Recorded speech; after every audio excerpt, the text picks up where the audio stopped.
Kung usapang motor at napakadaming mga motorsiklo na inilabas na nga po, isa na po siguro ang brand na Honda na kilalang kilala talaga, lalo na nga po dito sa Pilipinas, na meron na talaga silang maaasahan at kalidad na makina na mga nilalabas nga po dito sa atin. Pagdating nga po sa mga nilalabas ni Honda sa kanilang mga motor, talaga naman pong panalo, lalo na nga po sa kanyang physical appearance, maaangas at meron nga pong power output na hindi ka talaga mabibitin. At ang Honda nga guys is kilalang kilala dito sa Pilipinas dahil din sa meron nga po silang mga output kayang presyo sa kanilang mga motorsiklo. Kaya nga dito sa video na to guys is pag-uusapan natin ang isa sa talaga naman pong napakasulit nga po na bagong motor nila na inilabas dito sa Pilipinas. Actually guys, matagal na nga po itong inilabas sa ibang bansa, pero dito sa Pilipinas is ngayon pa nga lang po, at ang dami nga pong nagkagusto dito dahil sa meron din talagang futuristic design. Samahan mo pa na meron nga pong abot kayang presyo. Kaya samahan nyo ako guys na pag-usapan ang motorcycle na ito. Pero bago yan, baka pwede naman na pa-subscribe ng aking YouTube channel. I-click mo na din ang notification bell para maging updated kayo sa mga susunod na i-upload ko. Guys, baka pwede naman na pa-like and follow ng aking Facebook page. Nasa description po ang link. Kaya make sure guys na tapusin nyo ang video na ito para malaman nyo ang information may kinalaman sa motorcycle na ito.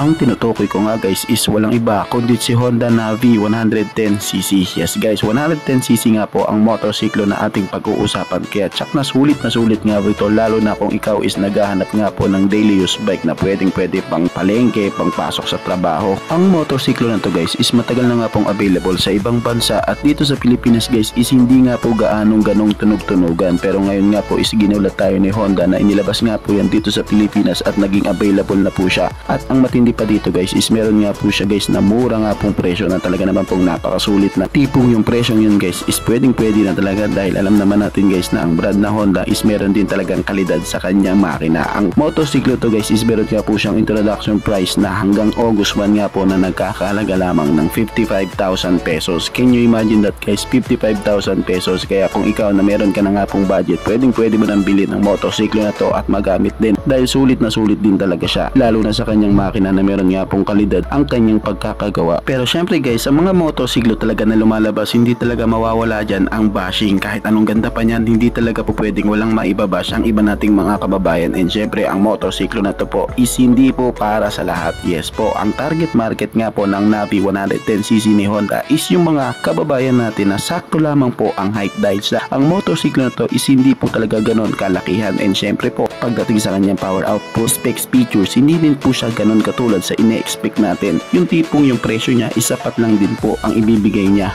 Pero kahit ganun pa man, napakadami pa rin pong nag-abang ng motorsiklo na yan dito sa atin, at ngayon nga pong available na yan. Tsak nga po na talagang makikita na natin to sa kalsada, dahil marami sa ating mga kababayan ang nag-abang ito at mag-a-avail din. At dahil sa available na nga po ang motorsiklo na to, ang Honda Navi 110cc dito sa Pilipinas, pag-usapan nga po natin kung ano nga ba ang dapat nating abangan sa kanya. Pag-usapan natin ang kanyang engine specs at kung gaano nga ba kasulit ang motorsiklo na ito.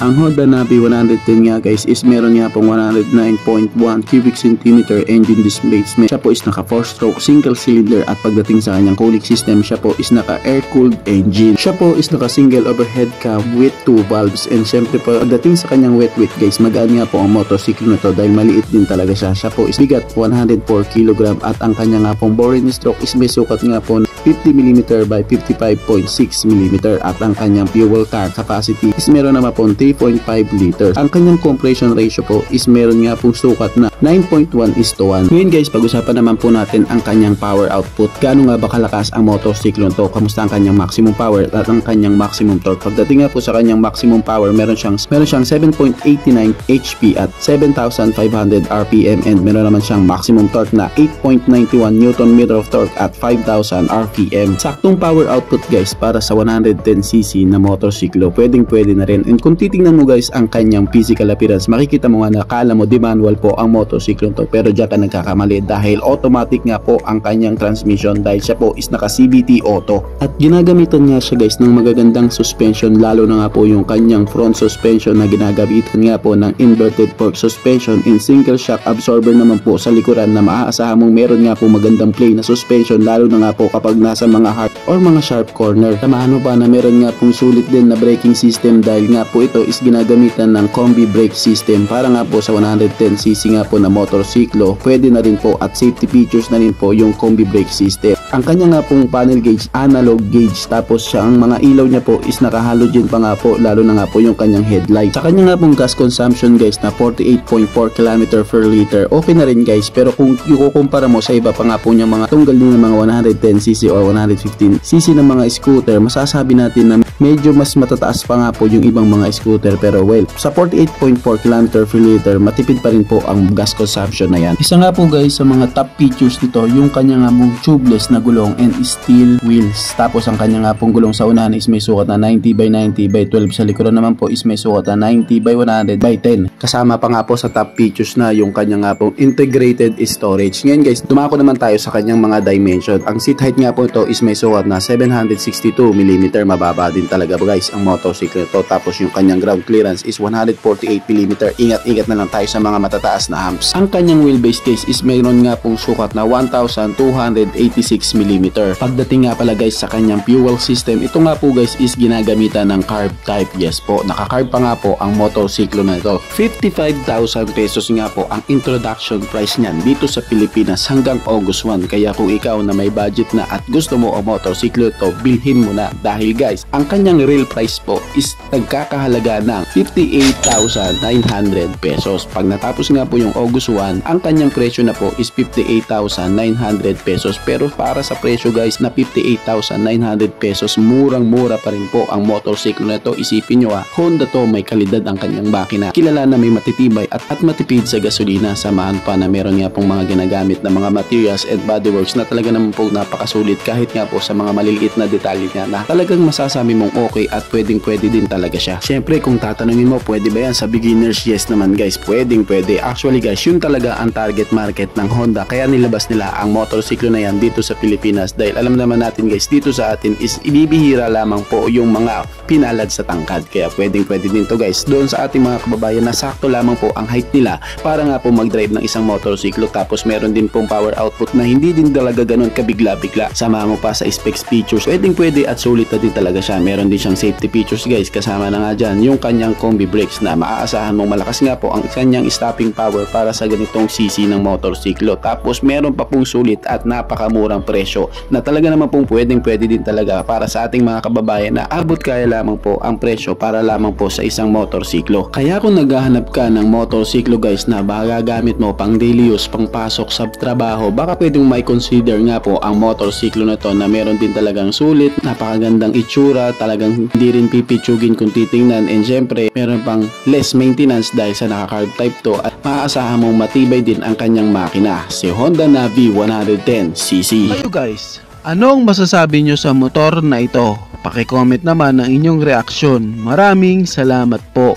Bago matapos ang video na to guys, baka pwede naman napahingi ng isang like mula sa inyo bilang pagsuporta sa ating munting video. Maraming salamat po. So pwede mo na din i-share para din malaman ng iba nating mga ka-rider. Sa tingin ko guys is dito ko na lamang po tatapusin ang ating vlog. I hope na nag-enjoy kayo sa aking hinandang video para sa inyo. Pinasisigla ko din kayo guys na i-subscribe ang aking YouTube channel. I-click mo na din ang notification bell para maging updated kayo sa mga susunod na i-upload ko. So dito ko na lamang po tatapusin. Maraming salamat po. Ichi boy. Thank you.